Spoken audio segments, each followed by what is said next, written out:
How to check the battery health on an iPhone 8 Plus. First, unlock your iPhone and open the Settings app. Now, scroll down and tap on Battery.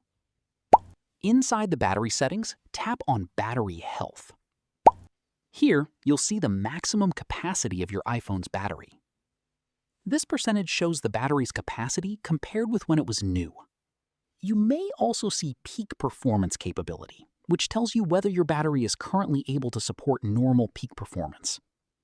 You may also see optimized battery charging. When it is turned on, optimized battery charging helps reduce battery wear by learning your charging routine and delaying charging past 80% until you need to use your iPhone 8 Plus.